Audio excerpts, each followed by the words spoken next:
ची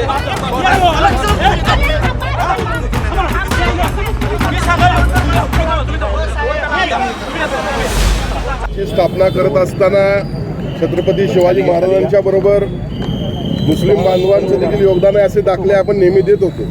पण त्याचबरोबर अफजल खानाने औरंगजेबाद सारखे कोतळे काढल्याचे दाखले देखील आपण दिलेले आहेत. आणि म्हणून आज गेल्या काही दिवसामध्ये जे कट्टरपंथी मुस्लिमांचा रस्त्यावर उतरून जे काही या कोल्हापूर जिल्ह्यासह संपूर्ण देशभरामध्ये वागणं चाललेलं आहे याचा निषेध होणं देखील तेवढंच गरजेचं आहे. आणि यासाठी हा बंद पुकारला होता. आपल्याला माहिती आहे 2 दिवसापूर्वी कलेक्टर ऑफिसमध्ये त्या ठिकाणी हिंदूंच्या विरोधात वाटेल ते नारे देण्यात आले आणि त्याला प्रतिसाद देखील मिळाला. आणि म्हणून हिंदुत्ववादी संघटनेच्या वतीनं या ठिकाणी बंदचं आज आयोजन केलं होतं.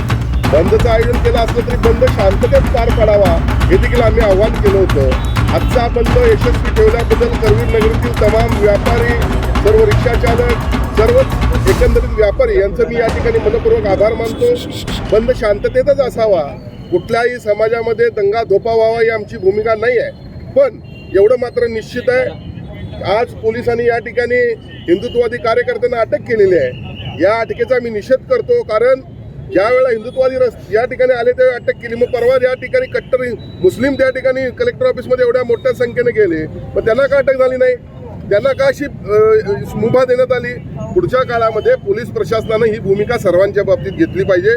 आणि आज खऱ्या अर्थानं बंद 100% यशस्वी झालेला आहे. मी संपूर्ण करवीरवासियांचं या ठिकाणी मनपूर्वक आभार मानतो. आणि दुसरी एक गोष्ट, मी या ठिकाणी मला काल काही लोक भेटायला आली होती. मी त्यांना सांगितलेलं आहे की ज्या गोष्टीमुळं हिंदू मुस्लिमांच्या मध्ये तेढ निर्माण होते अशा 2-3 गोष्टी आहेत. यामध्ये प्रथम जी गोष्ट आहे ती लव जिहाद. लव जिहाद होत असेल तर जसं तुम्ही तुमच्या मशिदी आणि दर्ग्यामधून मतदान कोणाला करावं हे सांगताना सर्व लोक ऐकतात, मग तसंच तुमच्या मशीद आणि दर्ग्यामधून मुस्लिम मुलींच्या बाबतीत तुम्ही का सांगत नाही? ज्या गोष्टीमुळे तेढ निर्माण होतं ती गोष्ट बंद करा असं तुमच्या समाजातील लोकांना तुम्ही सांगा. त्याचबरोबर दुसरी गोष्ट म्हणजे या ठिकाणी लँड जिहाद, अतिक्रमण तुम्ही करताच का? ज्या गोष्टीमुळे दंगा होतो ती कामं तुम्ही करू नका असं त्यांना देखील त्यांच्या शिष्टमंडळाने सांगितलेलं आहे.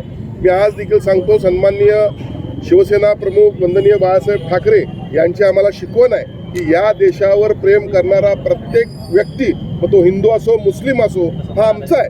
आम्ही कोणाला दुश्मन समजत नाही. पण एक लक्षात ठेवा, आपल्या माध्यमातून मी त्यांना इशारा देतो, आपण याद राखा, परत अशा पद्धतीची भूमिका तुमच्याकडून आली तर हिंदू स्वस्थ बसणार नाही. बंद पुकारला होता, त्यासाठी आम्ही शांततेने पार पाडत होतो. पण हा अन्याय आहे. स्त्रियांनी दादही मागू नये, अन्याय होणाऱ्या न्याय पण मागू नये. आज आम्हाला हाकलून दिलं जात आहे. मग आम्ही आरडायचं कुणाकडे, ओरडायचं कुणाकडे? या स्त्रीला न्याय मिळणार कधी? आम्हाला इथे आम्ही न्यायासाठी आले असताना आम्हाला जबरदस्तीने आम्हाला हाकलून लावलं आहे. आम्ही न्याय मागायचा कुणाकडे?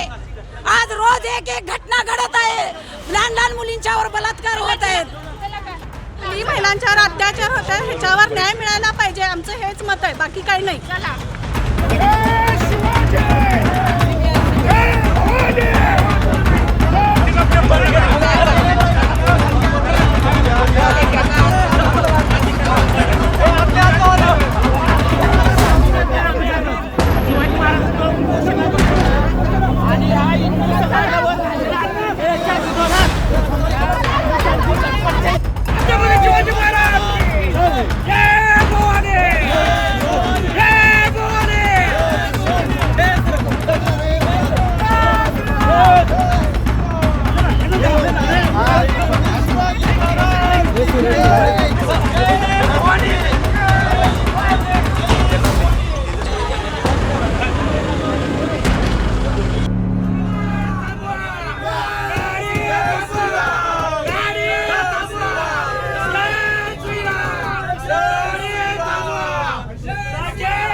पोलिसांना सांगून पण पोलीस आमचं ऐकनात, आम्हाला कुठं नाही आल्यात, आम्हाला कुठं सांगनात.